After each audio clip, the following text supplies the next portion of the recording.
Yo, yo, yo, it's your girl and boy CT. I'm Cindy Barnes. And I'm Travis Barnes. And we are the founders of the Overcomers Podcast. Sponsored by Journey 333. That is a place in mind, body, spirit that helps you with fitness, coaching, and nutrition to look better, live better, and feel better. We produce these episodes every week for your enjoyment to help people to overcome adversity and live their dreams. Yo, yo, yo, it's your girl and boy CT. I'm Cindy Barnes. And I'm Travis Barnes. And we're the founders of the Overcomers Podcast. The Overcomers Podcast is sponsored by Journey 333. Now, that's a place in mind, body, spirit. It's fitness, coaching, and nutrition where we help you to look better, live better, and feel better.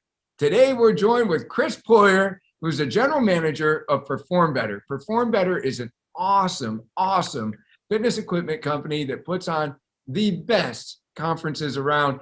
And I got to say that we always talk about being life changers. Well, Chris orchestrates what it takes to change the lives of life changers. That's really what's going on. I am just so excited. Chris, welcome to the show. Travis, Cindy, thank you for that exciting introduction. Thank you so much. And it's a pleasure to be on. Chris, you know, you're the general manager of Perform Better. And without Perform Better, I mean, I wouldn't have some of the mentors that I've had in my life. When was our first Perform Better? Was it, 2010? I was going to say 2011. Yeah, 2010, 2011. But man, I've just always been so impressed with what you do because everything you guys do, you do with excellence. Not only do we get excellent equipment, all of our Journey locations have pretty much everything Perform Better. But we get such great education from you. You know, I mean, I think you were an education company. So, I mean, we could easily go there. And I just want to say, Chris is the general manager. He orchestrates all that. And he's greatly responsible for the learning that our coaches have received over the years. But before we get too deep into that, I guess we should go back, right, Chris? Let's talk about Perform Better. 30 years, and you've been there since the beginning. Since the beginning, yes. A long journey. I know I'm really only like 40, but it's you know, I've been here since I was 20. Well, let's take us back to how Perform Better got started and you know, what was it like in the early days? Because now you guys have so many different things that you offer the world. But I mean, let's take it back to what you were initially offering in the beginning and the size of the company, and you know, then we'll go on. Sure. Yeah. Sure. Well, Perform Better is we're a full name of the company is MF Athletic Company. MF started 67 years ago. Now, I wasn't around then, but the owner of the company, Bill Falk, who was a collegiate track and field coach, which actually was where I played football at college at. I knew Bill. I actually grew up in the same town where they lived. So I knew him very well as both a track coach and as an entrepreneur and businessman in the town. But Bill actually 60 some years ago developed the Heel Cup, and he the hard shell, the MF Heel Cup, which was really what created MF Athletic. And Bill's idea around that cup was as a track coach, he had a lot of his athletes were getting plantar fasciitis. His jumpers, his high jumpers, long jumpers, triple jumpers, everyone that pole vaulters, everyone that had that penultimate step where they planted the heel in.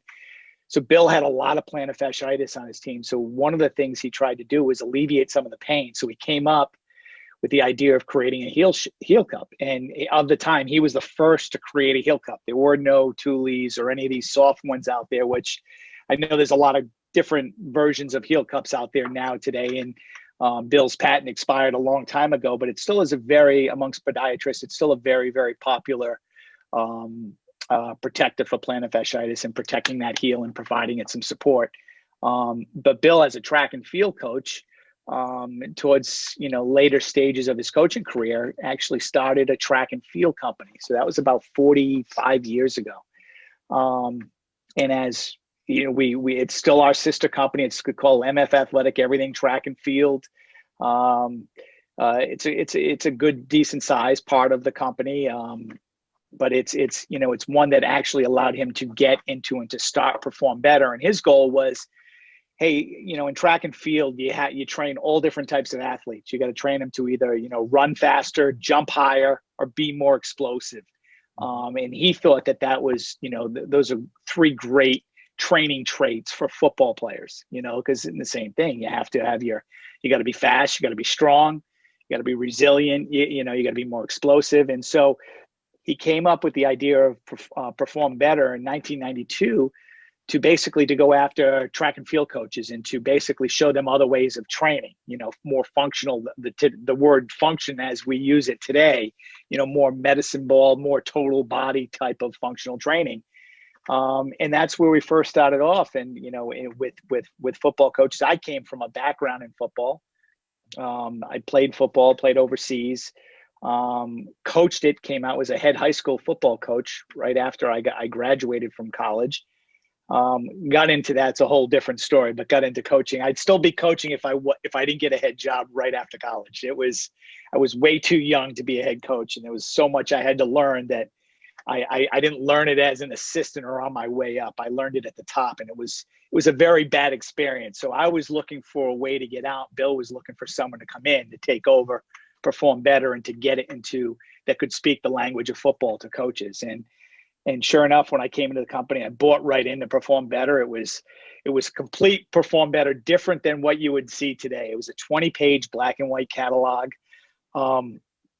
I think we had some pages, we had one item on a page. We only had like 35 products in there, but it was a good start and a good feed for that first year. And as we grew over the last 29 years, going into our 30th year, we sort of took on new markets. So we had, we saw that there was a relationship we had in rehab. Rehab and training were very, very common. We went into other sports, baseball, basketball, hockey, soccer. We started to branch out in other sports. And, as you know, in the early 90s, sports performance was something that was really a specialty. Outside of predominantly football, there were hardly any other sports that were training year round for the sport. So we got, we sort of moved into as that growing market. But one also market we found, Trav, was fitness. And it was the rise of the personal trainer. And a lot of the personal trainers came from a mold of like either being strength coaches or coaches coming into and not having enough athletes or not being able to, all right, I train athletes from 3 o'clock to 5 o'clock, but what do I do the rest of the part of my day? What do I do all day? Or what do I do at night? And it's like, so the fitness world sort of was an easy match for us to grow into because we found that a lot of coaches were also fitness coaches, so we just call them coaches in general. They train both athletes and they train a high level athlete at 3 o'clock, but they'd also train a mom at 5 o'clock in the morning, 60-year-old, mom or grandmom. So it was, the fitness market was an easy one to grow into. And it's been our fastest growing market over the last 3 years has been the fitness market, obviously for the pure numbers alone.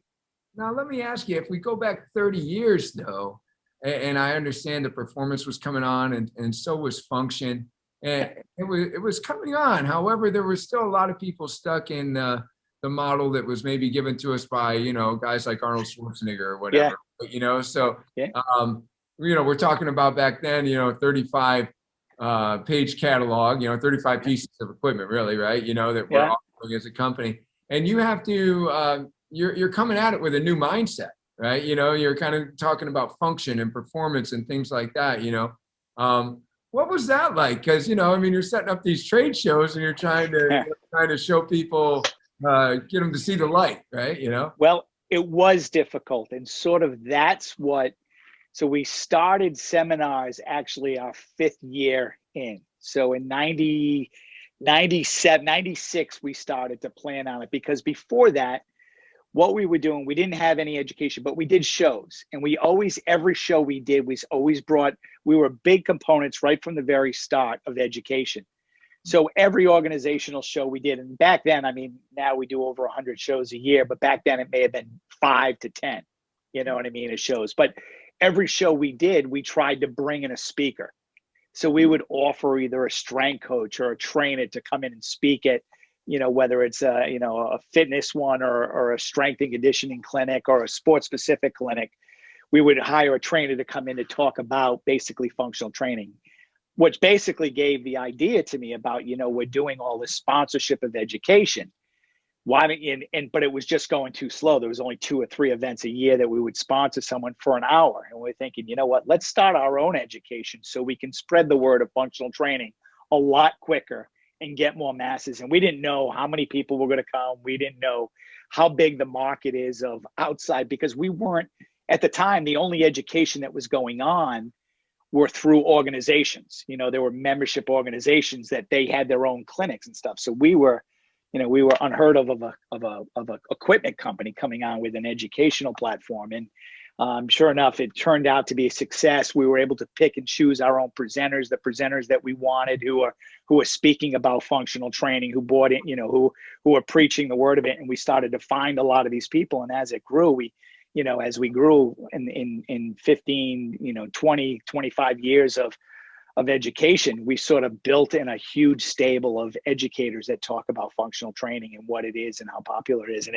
you're right. There was a lot of, we met head to head with a lot of, especially in the world of football coaches. I mean, we were coming in and trying to preach more than just a bench and a squat. We were trying to come in with some medicine ball stuff, throw in speed and agility, power. Let's get plyo boxes. Let's do power training. Let's not neglect that. Let's not neglect speed. It's not just all strength, and it's definitely not just all about bench press and squat. There's a lot of other strength exercises that are much more valuable to an athlete or to a football player than that. And that was it was definitely hit head to head. And we had, it took a little while, but thankfully we were in the right time. And it was I always say the nice thing about functional training is it's so easy to explain because you don't really have to prove anything. All you got to do is just watch a sport, and if you're watching, we'll tell you everything of how you should train for it. It's just, and that's what we always say about life. Just watch life. It'll tell you how you train for it. That's why functional training makes so much sense. Well, we are grateful for guys like you that help spread the message of functional fitness, because what we do, that this is what we do. This is how we make a living. There must be some lessons in there, Chris, because, you weren't even sure if there'd be a market for it when it comes to, getting speakers and putting on education and things like that. To me, there's a couple lessons in there. One is, of course, if you do something well, there's always a market for it. But what did that teach you early on about, how you were going to grow the company and market the product that may translate for other people to just kind of, take some lessons from that? Well, it was a long shot, Trav, but it really wasn't a long shot because our philosophy was right from the very, very start. We didn't, and here's our number one secret, and I'm probably saying our number one secret out there, and hopefully none of my competitors are listening right now, but to tell you the truth, when we first started education, we did not care about making money in education. That was not our intent. Our intent wasn't about it because we were already paying organizations enough money and bringing in consultants to speak at their organization. So we were already paying money for education going out that we weren't getting anything back on. So our simple philosophy was it wasn't about, does this seminar pay for itself? That was not it. I didn't have to match, I didn't have to do a business plan on it, and the whole nice benefit of it was that the more we could educate people on functional training, the more that we eventually down the road sold in functional training products. So it was, we knew it would be a win-win, and we had, by even putting in speakers into organizations before, we knew it was a win. We knew it was getting the word out. So we knew it was going to be, we sort of knew it was going to be, so it wasn't a long step, or it wasn't a far-fetched thing for us to be successful. We knew we were going to be successful from day one, and it had nothing to do with exactly making sure that the seminar paid for itself. It had nothing to do with that. So from that standpoint, we're already a step ahead. You just had to make it make sense to people. And correct. That's easy, especially when you partner with the right people that have the right information to convey and things such as that. So this is a good time too to allow people to see the picture. You said back then, I don't know how many shows you said you were doing, but now you do 100 shows a year. There was 35 products back then. How many products are there now? We have over 1,500 products now, a 100-page catalog. We actually have way more online. We probably have about 25 to 30% more products online, just because we don't have enough room to put them in the catalog. Sure. So yeah, it's grown quite a bit, and through a lot of different areas too. You know, we've increased our sports performance end, our fitness end, and our rehabilitation end. And was the original home base Providence? Yep. Cranston, Rhode Island was a home base, and now we're in West Warwick, Rhode Island. So we're only about 15, 20 minutes from our original building we were in. Okay, so now thinking about 35 products, you know, starting out there in Rhode Island. Yeah. And how many different countries do you go to now with shows, and, you know, where's Perform Better reaching from where it was back then, you know? Well, we have partners. You know, we have partners in Brazil. We have partners in Germany that do PB Europe. So they license the name from us, even though the partnership doesn't require a monetary price of the license. It just requires them to do specific things that they have to do. They have to be in education. You know, that's first and foremost. They can't just come on with equipment. They have to be part of education, and they have to be built around education. That's first things first. We have, what do we have? We have Europe, Brazil, we have Japan, we have China. We had the Middle East. Unfortunately, the people that were running the Middle East had to move back to Ireland, so we had to close up the Middle East, which was in Dubai, which was a nice place to have it. But again, they were way ahead of their time when they started. And they started about 8 years ago, and it was just, even functional training over there was just way ahead of itself. And unfortunately, they didn't get enough time for the curve to catch up to them before they had to leave. Australia. We have a PB Australia that does a lot of education. Russia? We have a Russia, so we have a partner in Russia, in Moscow, that is a fitness company that we've done a lot of education with, and sponsored some speakers for them to do. So yeah, another one. They're one of the only ones that don't go by Perform Better. They still use their name, but they use us as their education tool. Yeah. I feel like a lot of people look towards America. You mentioned like some people being ahead of their time, even though you'd been doing it for, 20 years or whatever. You've already been spreading the message. And there's a lot of other countries that look towards America to make their updates, right? So they're kind of looking to you and partnering with you, so then that way they can spread the message. Is a little bit behind there, to be honest, right? Definitely. In the world of fitness and functional training, the U.S. was definitely in the lead by far. We were probably about 8 to 10 years ahead of the Europe on it. The European fitness. Now, the European sports performance was on it, but the sports performance in Europe is not quite what it is here. It's not. It's just a small percentage, and usually their sports performance deals with high end. It's either soccer clubs, or it's, track and field or Olympic athletes, dealing at the highest level. Their sports performance, like ours over here, starts at age like 12. Middle school, someone starts in a sports performance program because they want to make that middle school basketball team or baseball team or that high school football team. So it starts here a lot younger, and it's delivered to a lot more people over here than it is over there. That's a lot of countries and a lot of products, it's just a lot of growth over the years. Looking back, as I look back on my life, certainly there were different milestones to starting journey and starting, other locations. And now here we are, a franchise, and, with big hopes and dreams and that kind of thing. When you look back, were there important decisions or milestones that's allowed you to have the reach and just make the impact that you're making today? I definitely, the biggest milestone I would think in our education was back in 2001. We started summits. We started our very first summit, which was a multi-day event. obviously what it is now, a 3-day or actually 4-day if you include in the pre-cons and stuff. But that was sort of a milestone because before all we were doing was 1-days. We were doing like Saturdays, learn by doing where, lectures in the morning, hands-on in the afternoon. And that was the extent of our education. And we were up to doing like 15 around the country. But, we couldn't, we were looking for that one big thing that would step us out of the box of, 150 on a Saturday, because that's pretty much all we could really take. Some we had 200, but it got a little too crowded for like a 1-day.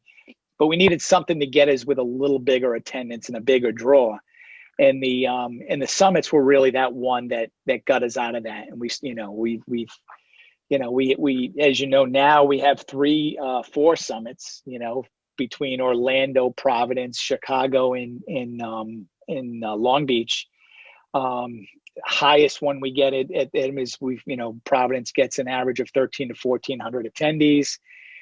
Orlando being our lowest is between 400 and 500 attendees, and the other 2, Chicago and Long Beach, are around 700 to 900 attendees. So we, it's to get all those was an amazing accomplishment on our end too, that the summits. But as the one thing is people came out for them, and people come back, and people like the education, and we try to keep changing things around with the education and changing topics. But one of the things that we've done is we've stuck with a lot of the same people, the presenters, over the years. And it's one thing you've seen is we never try to have them come back with the same presentation, but we try to keep a lot of the same presenters, even though it gets harder and harder, because as we try to get new presenters, it's okay. How do I fit them in? Because it gets harder and harder. But keeping the presenters and giving them different cities and having them grow with us. And as they grow with us, they also grow as a speaker. You know what I mean? And it's always, even, I can tell you, you were talking with Martin Rooney. Martin spoke years ago at a 1-day for us. And, I can remember Martin's first talk. Martin was always a really good presenter, but he was very nervous in his first presentation. And it was, there was other people that people were there to see. No one was there to see Martin, but they came to listen, and they heard Martin, and it was good. And as Martin did it, is like anything, Martin got better and better each year and created a following after, first 5 or 6 years. And then after that, obviously he blew up. But it was, as you can see, if we let Martin go after the first year or second year and just re-switch it all, there probably wouldn't have been a Martin Rooney, because it would have been, one and done or just a couple and done. So when I can say that, not just with Martin, but I can say that with a lot of our presenters that have gotten to the point where they've gotten really big, is we've provided a big enough platform and got attendance there to see them, that showed them to shine their stuff. So and I always say that our summits are built around, Trav, they're built around people coming in to see somebody else. And while they're at the summit, they hear somebody else and they're like, wow, this guy's pretty good. But they were there to see this guy. Yes. They came to see either Mike Boyle, Todd Durkin, or whatever, Gray Cook. But then they heard Travis Bond speak, and it's like, wow, this guy's pretty in. And then the word slowly gets started on that. So that's how those balls get rolling. So. Well, thank you for that. As far as the summits that you've created man. Yeah, that's what I was going to say. Well, I love the summits. We love to take new employees of ours, new coaches, or even veterans to keep them coming there. But you have an amazing staff. Yeah. And they've been there for years. Because as we were talking, that we've been there either 2010, 2011, we see the same staff right there, helping us pick out equipment or showing us, where to go, whatever, like getting us set up, giving us our registrations, our badges. They are fantastic. They work right with you, right? They do. Unfortunately, now in the office, there's nobody, I'm in the office. I've been here since COVID struck, but all my team has been working from home. So I have a couple people I haven't seen in 14 months on my team. Whereas before we were all right around each other, within 15 yards or 20 yards of each other, all in the office. So we have a great team, and I think the one thing with our team is it leads by, I think it leads by example, that everyone knows the right thing to do. And if someone's doing the wrong thing, you sort of weed yourself out and you find that you don't fit in on the team. It's almost like that team that you have that, the one kid that maybe tries to go against everything else. And, our whole philosophy is service and customer service. And, and when you hire people that have that goal, or you sort of put that goal in their head as that's the one thing that we need. It's okay that you may not know everything a medicine ball can do. We'll teach you that. That'll come. Yeah. But are you a good person, and are you good to people? And I'll that's tell you, for us, and we've ordered equipment for all of our Journey locations, and if we ever have questions, your staff is tremendous. Yeah. They're Thank so you. good. Yeah. And when we are at any of the Perform Better, summits, they're super helpful. They're always, so you do it. Thank you, Carlos. Yeah. Shout out to Carlos. He's Carlos. great. We get the right people in, and they just, they know what to do, and they know that it's, we're all about that, and that's everything. And no matter, we basically tell them that there's nothing you can ever do wrong that's helping the customer. And when they have that, when we envision that, they know that they can do anything they can to help the customer out, to make the customer happy. Again, we can teach them, the ins and outs. And that's another good thing about our education, is our education program does a great job with training our staff.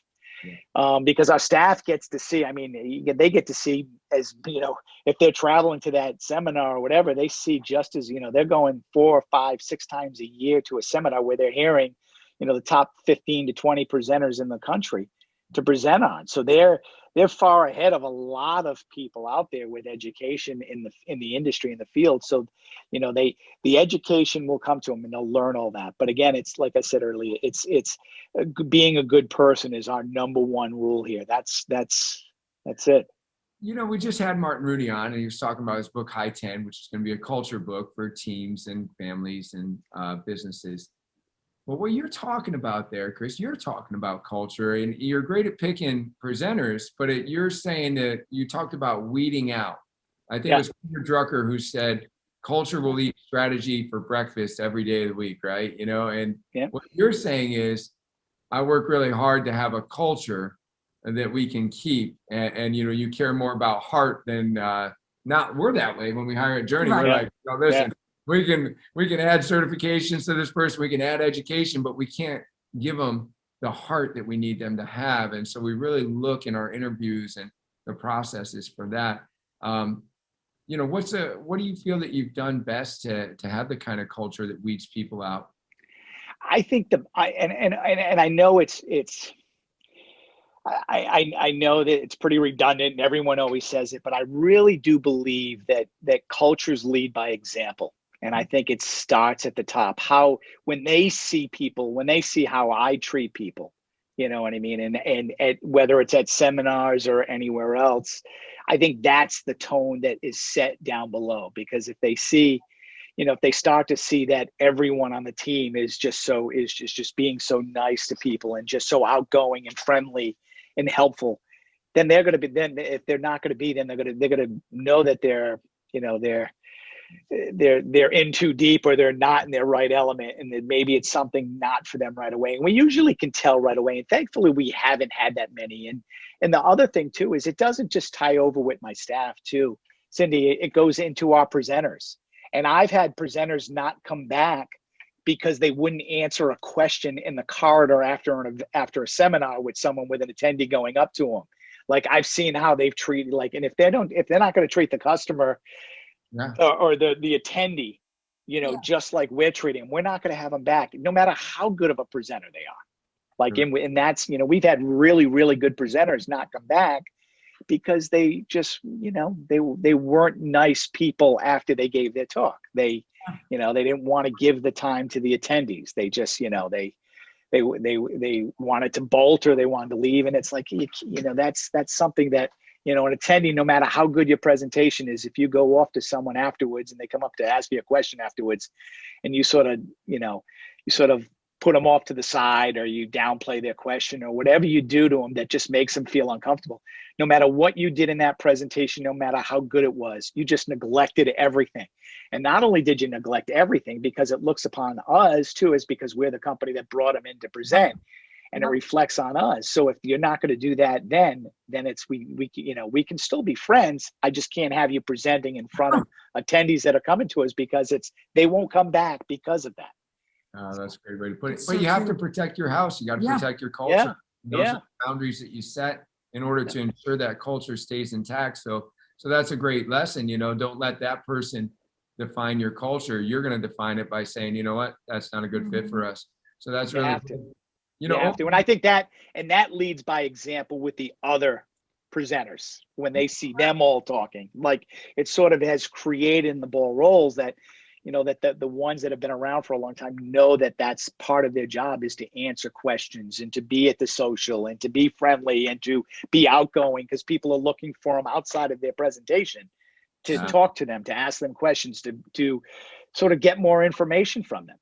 Yeah. And if they're not going to be available for that, or if they're going to put that off, then it reflects on us, and that's the tone we don't want to set. So it's for those listening, Chris just said social. Yes. For those of you thinking about going to a Perform Better Summit conference, the socials are amazing as well. They got, oh my goodness, the food, the drink.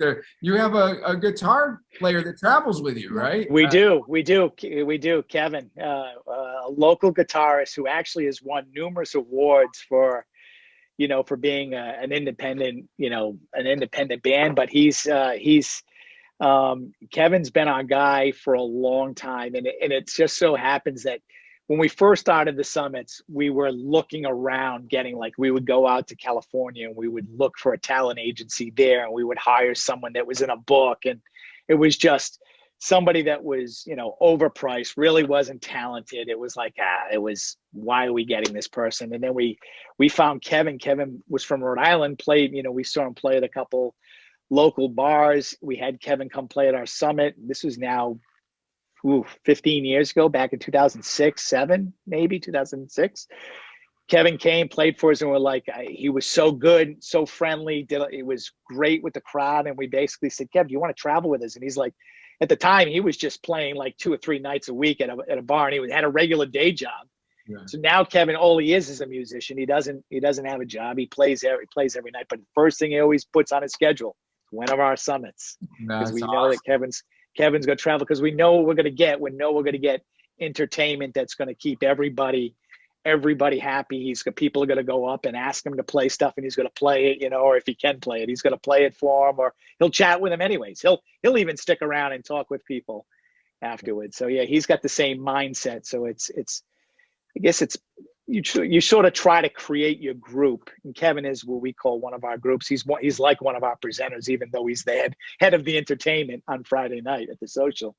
But he definitely has the mindset like we all do, and that's just keep, making sure everyone's happy, everyone's having a good time. That's awesome. Yeah, we love Kevin. And not only do we get to take pictures with all the great presenters and stuff, but we've been up there photo bombing with Kevin. It's fun for us, so it's been amazing. It's been amazing. Over the years, no doubt, a company like this that's been around for 30 years has faced some adversity. This is the Overcomers podcast about overcoming adversity and getting to the other side of things. And, of course, there's been the pandemic. Yeah. What do you feel has been your greatest challenge, being to Perform Better since the beginning and helping it grow? I think most definitely it's been the pandemic has been our biggest challenge that we've had in 29 years, almost 30 years.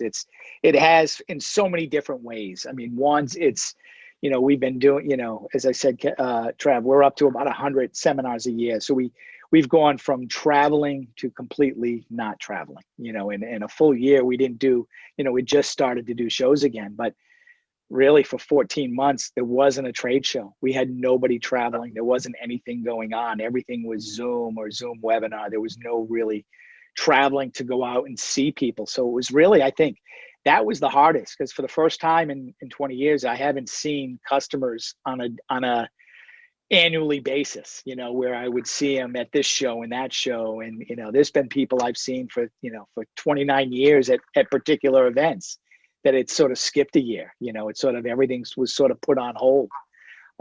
So yeah, by far it was. I think another business-wise, another trying time was 2008, where we had where everything sort of crashed, and I don't want to say crashed and burned. We were still doing okay, but we weren't fully where we were, but we were still we were in a rapidly developing and growing company that basically just got put on pause for like six months to a year and a half.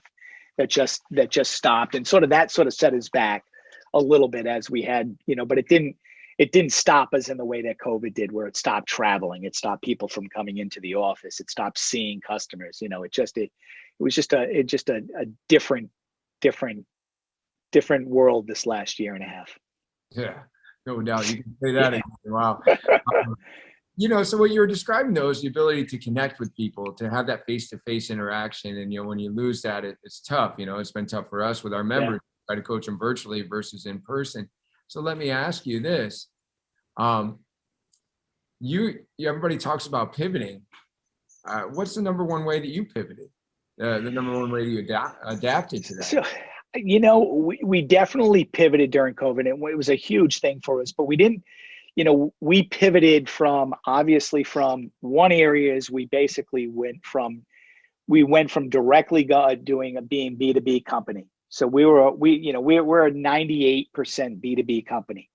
All of a sudden COVID hit, and most of our businesses, whether it was the school and sports performance, there was nothing going on. Whether it was the fitness ones, they were all closed.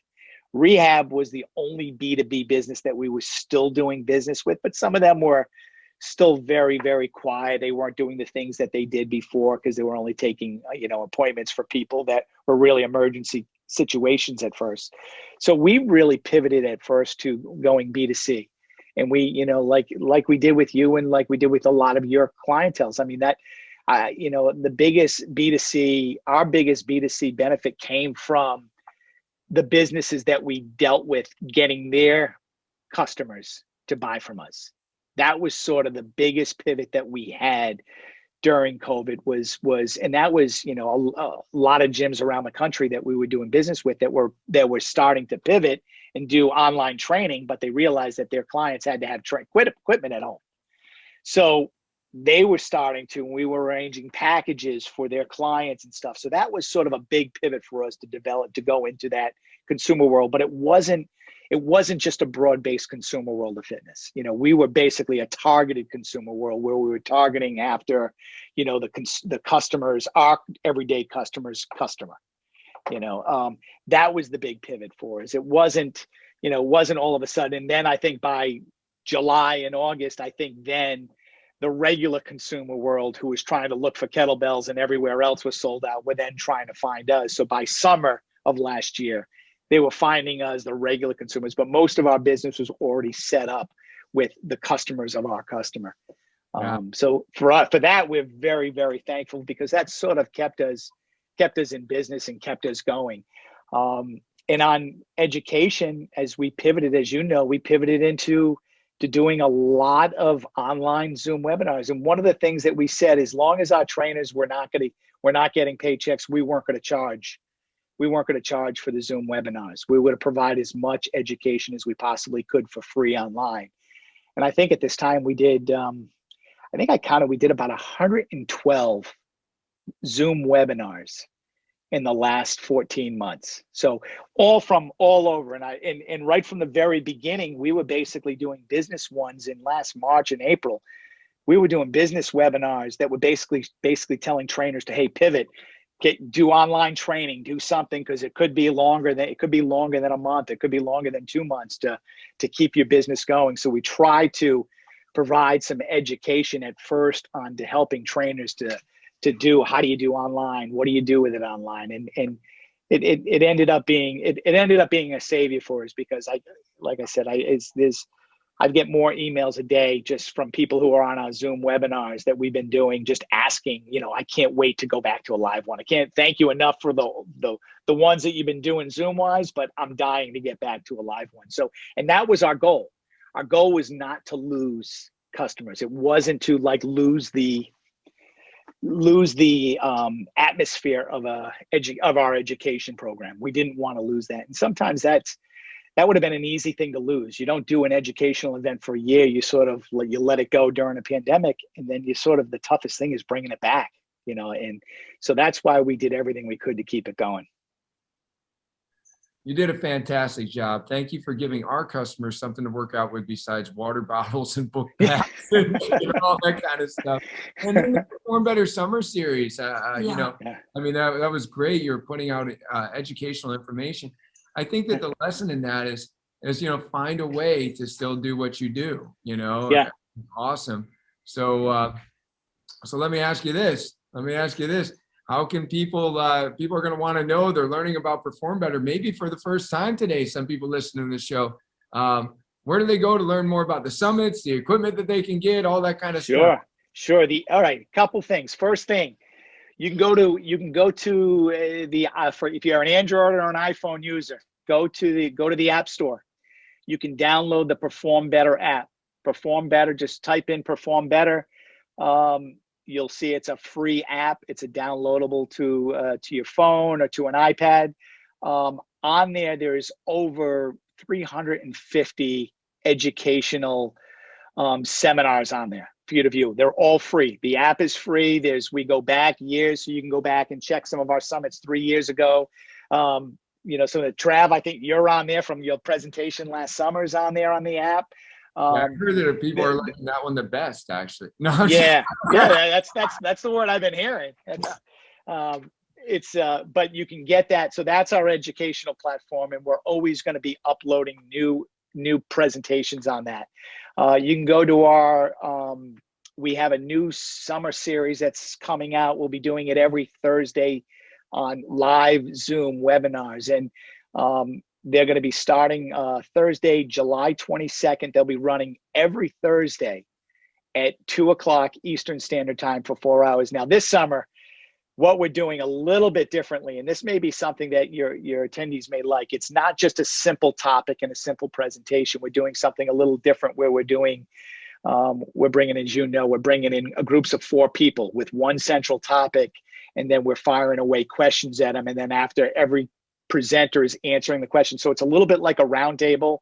It's a little bit like a podcast, and it's a little bit like a Zoom webinar or webinar where we have a central theme and a central topic.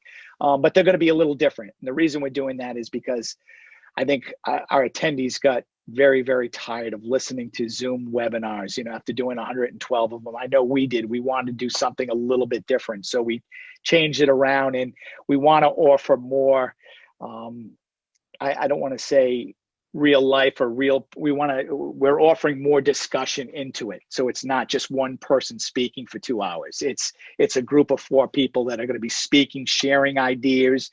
There may be some debates over some topics. There may be some over questions where one coach does it this way, one coach does it this way, but it's all, as we're setting it up this year, it's going to be really, really cool to do. And I'm actually looking forward to it. It's sort of like we've never done it before the way we're doing it this summer. So they'll be exciting, but they will be on the Perform Better app afterwards.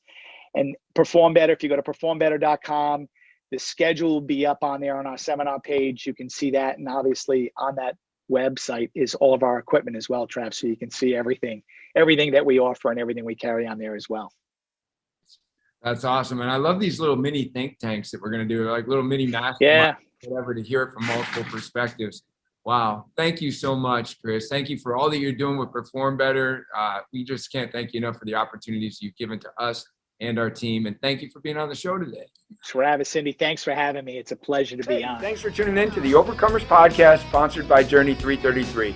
When I am not hosting the Overcomers Podcast, I am working at one of our fitness franchises so that I can continue to help people overcome adversity on a daily basis. That's right. People come to the Journey 333 fitness franchises because they want a coach in their life.